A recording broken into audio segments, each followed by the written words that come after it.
There are places in this world where the silence isn't peaceful, it's predatory. It's the kind of silence that swallows sound, leaving only the echo of your own heartbeat pounding like a drum against the walls of your chest. Tonight we're going deep into one of those silences. We're going to a cabin, not just any cabin, a cabin that remembers. This is the story of Sarah, a young woman who thought she could escape the city for a few weeks, dive into her textbooks, and emerge victorious over her final exams. She picked a spot so remote, so utterly cut off, it seemed like the perfect sanctuary. Her family's old hunting cabin, nestled deep in a forgotten corner of the Appalachian foothills. Locals just called it the Pines. She called it her study haven. She was wrong. The drive alone should have been a warning. Paved roads gave way to gravel, then to barely their dirt tracks, winding through a forest so dense, the towering pines seemed to swallow the daylight whole.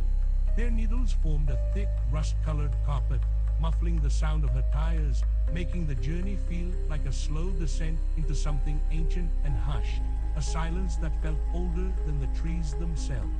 When she finally arrived, the cabin stood there, a weathered monument to solitude, its dark wooden planks almost blending into the shadows. No cell service, no internet, just her books, and the overwhelming quiet. Inside, it smelled of dust, old wood, and something else, something damp and earthy, like a forgotten tomb. The air was heavy, still. Dust motes danced in the sparse shafts of sunlight that pierced the grimy windows. It was rustic, sure, but cozy enough, or so she told herself. The first few days were fine, almost idyllic, even. She'd wake with the sunrise, study, hike the trails, cook simple meals. The silence, initially unnerving, started to feel like a comforting blanket, a heavy wool blanket that sometimes felt a little too tight. But then, things began to shift. Small things at first, things she could easily rationalize. A floorboard creaking upstairs when she was sure she was alone. The faint whisper of wind through the chimney, sounding almost like a sigh. Shadows playing tricks in the corners of her eyes. She blamed it on the isolation, her overactive imagination, the cabin settling. Old houses make noises, right, they breathe. One evening, as dusk bled purple and gray into the forest, she was reading by the dim light of an oil lamp. A soft thump came from the attic directly above her, not a branch hitting the roof, not the wind. It sounded like something falling, or maybe landing with an unnerving weight. She froze, book forgotten in her lap. Her heart hammered a frantic rhythm against her ribs. She whispered a tentative hello, her voice barely a whisper, swallowed immediately by the thick air. Silence. She waited, every nerve screaming. Nothing, just the endless, suffocating quiet. She told herself it was a squirrel or a mouse, but the sound had been too heavy for a mouse, too deliberate for a squirrel. The next morning, a window latch she'd sworn she'd secured was open, letting in a chilling draft and the scent of pine and wet dirt. She chalked it up to faulty hardware. That night she heard scratching, faint, rhythmic scratching, coming from the wall beside her bed. It wasn't the frantic scurry of a rodent. This was slower, more deliberate, like long brittle nails dragging across wood. She pulled the covers tighter, buried her face in her pillow, and tried to convince herself it was her own imagination, amplified by the deep country bark. But then the whispers started, faint at first, carried on the breeze that sifted through the pines outside, too indistinct to make out words, but undeniably human in their cadence. She dismissed them as wind or the rustle of leaves. But the feeling of being watched became constant, a cold prickle on the back of her neck. She'd catch herself staring at windows, at darkened doorways, convinced she saw a fleeting shadow, a brief distortion in the glass. One afternoon, she decided to explore the small, dusty shed behind the cabin. It had always been locked, and her family had warned her to leave it be. Nothing but old junk, her father had said. But something was pulling her towards it, a morbid curiosity. She found an old, rusty key hidden under a loose stone near the cabin's foundation, a key she hadn't remembered seeing before. It fit the shed's padlock perfectly. Inside, the air was thick with the scent of mildew and decay. Cobwebs draped like ghostly curtains. It was indeed full of junk, old tools, broken furniture, yellowed boxes. But tucked away in a corner, beneath a pile of moldy tarps, she found something else. a small wooden box, intricately carved, but worn smooth in places, as if handled by many hands over many years. Inside, among dried leaves and twigs, was a single crudely carved wooden doll. Its eyes were two dark, unsettling beads, and its mouth was a permanent, gaping O. It looked pained, terrified. And pinned beneath it, a brittle, faded piece of parchment.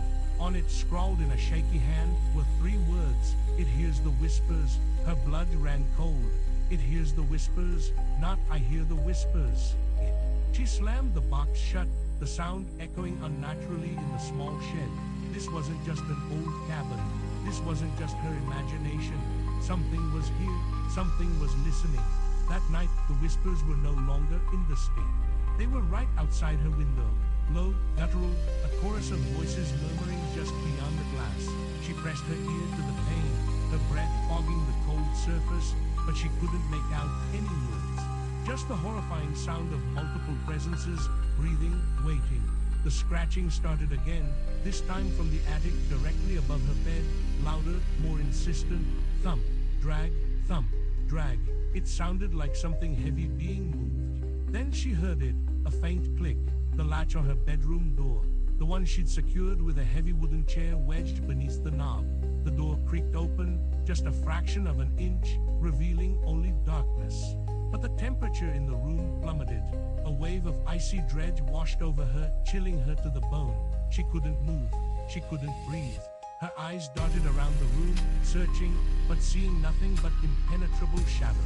The whispers outside intensified, becoming a frantic, unintelligible babble, like a desperate chorus, and the scratching upstairs, it stopped, replaced by a slow, heavy tread. Thump, thumping, thump, descending the attic stairs. Each step resonated through the old house, vibrating through her bed, through her very bones. It was coming down, whatever it was. The door to her room slowly swung wider, revealing a deeper, more profound darkness within the hall.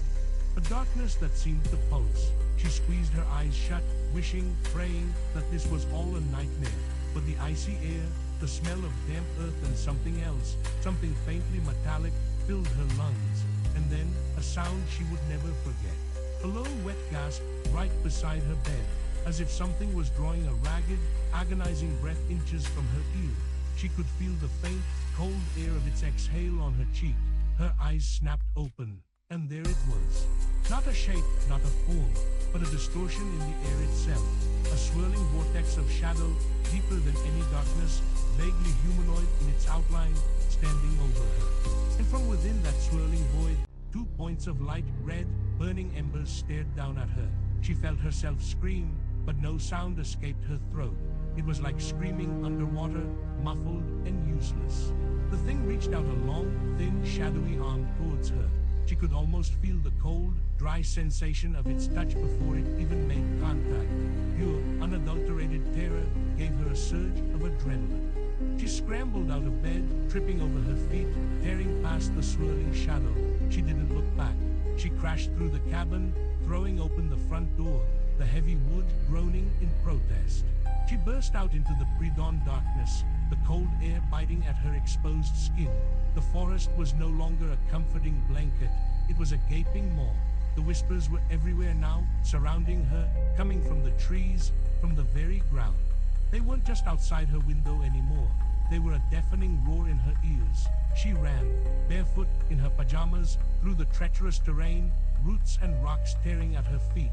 She didn't know where she was going, just away. Away from the cabin, away from the whispers, away from the burning red eyes that she knew were still watching her. She ran until her lungs burned, until her legs gave out, until she collapsed on the gravel road miles away, shivering, sobbing, gasping for breath. She was found hours later by a passing logging truck, hysterical, disoriented, barely coherent. They thought she'd had a breakdown, that the isolation had gotten to her, but Sarah knew the truth. She had seen something. Something ancient, something malevolent that had been waiting in that cabin, in those whispering pines, for someone to finally listen. She never went back. She never spoke of it again, not truly, not to her family. But sometimes, when the wind blows just right, when the silence in a room stretches a little too long, she swears she can still hear them, the whispers, faint distant, but always there. And she knows that somewhere, deep in the forgotten woods, the cabin stands, still dark, still waiting, and it is still listening.